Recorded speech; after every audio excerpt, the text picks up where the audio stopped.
السلام علیکم ورحمۃ اللہ وبرکاتہ۔ محترم ناظرین و سامعین، اسلامی بھائیوں، دوستوں، عزیزوں، ماؤں اور بہنوں، آج کے اس ویڈیو میں ریاض الصالحین کتاب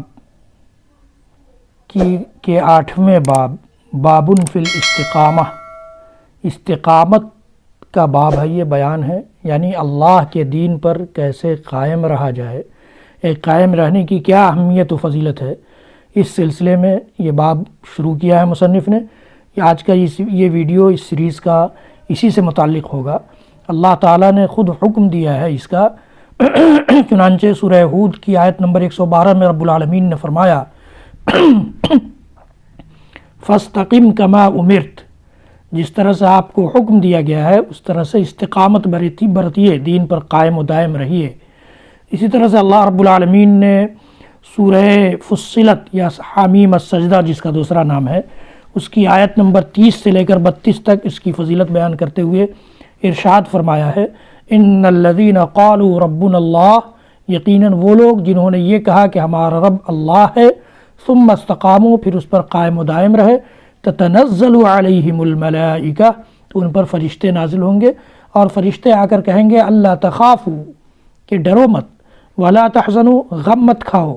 وابشروا بالجنۃ التی کنتم توعدون، اور اس جنت کی خوشخبری قبول کرو جس کا تم سے وعدہ کیا جا رہا تھا۔ نحن اولیاؤکم فی الحیاۃ الدنیا وفی الآخرہ، ہم تمہارے اولیاء ہیں، دوست ہیں، ولی ہیں، کارساز ہیں،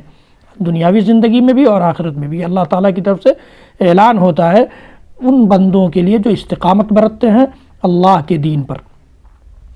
اور پھر کہا جائے گا ان سے وَلَكُمْ فِيهَا مَا تَشْتَهِي أَنفُسُكُمْ وَلَكُمْ فِيهَا مَا تَدَّعُونَ، جنت میں تمہارے لیے وہ ساری چیزیں حاضر ہوں گی جن کی تم خواہش کرو گے اور جن کی تم تمنا کرو گے۔ نُزُلًا مِّن غَفُورٍ رَحِيمٍ، یہ سب کیوں ہوگا؟ یہ سب بڑے بخشنے والے، رحم کرنے والے رب کی جانب سے تمہاری مہمان نوازی کے طور پر ہوگا۔ اللہ اکبر، یہ بہت بڑی فضیلت ہے استقامت والوں کے لیے۔ اللہ رب العالمین ہم سب کو استقامت برتنے اور اپنے دین پر صحیح معنوں میں قائم و دائم رہنے کی توفیق عنایت فرمائے۔ سورہ احقاف کی آیت نمبر 13-14 میں اللہ رب العالمین نے فرمایا ان الذین قالوا ربنا اللہ ثم استقاموا فلا خوف علیہم ولا هم يحزنون اولئک اصحاب الجنۃ خالدین فیہا جزاء بما كانوا يعملون، یقیناً وہ لوگ جنہوں نے یہ کہا کہ ہمارا رب اللہ ہے پھر اس پر قائم و دائم رہے تو انہیں نہ کوئی خوف ہوگا نہ کوئی غم ہوگا، یہی وہ جنتی لوگ ہیں جو جنت میں ہمیشہ ہمیشہ رہیں گے اپنے اعمال اور اپنے کارناموں کے بدلے۔ یہ اللہ رب العالمین نے ارشاد فرمایا ہے۔ مصنف کی، میں نے آپ کو اس سے پہلے بتایا ہے کہ مصنف کی عادت رہی ہے اس کتاب میں کہ جو باب بھی شروع کرتے ہیں اس باب سے متعلق، اس عنوان اور ہیڈنگ سے متعلق وہ قرآنی آیتوں کو ذکر کرتے ہیں، اس کے بعد حدیثوں کا سلسلہ شروع کرتے ہیں۔ اس باب کی پہلی حدیث اور اس کتاب کی 86 نمبر کی حدیث، 86 نمبر کی حدیث ابو عمرو سے ہے۔ ابو عمرہ سفیان بن عبداللہ رضی اللہ تعالیٰ عنہ سے ہیں، کہتے ہیں کہ میں نے کہا کہ اے اللہ کے رسول قل لی فی الاسلام قولا لا اسأل عنہ احدا غیرک، مجھے اسلام میں دین کی ایسی بات بتا دیجئے کہ میں آپ کے بعد پھر کسی اور سے نہ پوچھوں۔ یہ حضرت ابو عمرہ سفیان بن عبداللہ رضی اللہ تعالیٰ عنہ کہتے ہیں کہ میں نے پوچھا اللہ کے رسول سے، میں نے کہا، میں نے عرض کیا، میں نے درخواست کی۔ قال، تو اللہ کے نبی صلی اللہ علیہ وسلم نے فرمایا قل آمنت باللہ ثم استقم۔ امام مسلم رحمۃ اللہ علیہ نے اس حدیث کو روایت کیا ہے کہ تم اعلان کرو اس بات کا کہ تمہارا ایمان ہے اللہ پر، اعلان بھی کرنا ہے اور دل کو بھی اس پر مطمئن رکھنا ہے، اور اپنے اعضاء و جوارح، اپنے پارٹس آف باڈی کے ذریعے بھی ہمیں ثابت کرنا ہے کہ ہم اللہ پر ایمان رکھتے ہیں۔ ثم استقم، پھر اس پر قائم و دائم رہو، ثابت قدم رہو،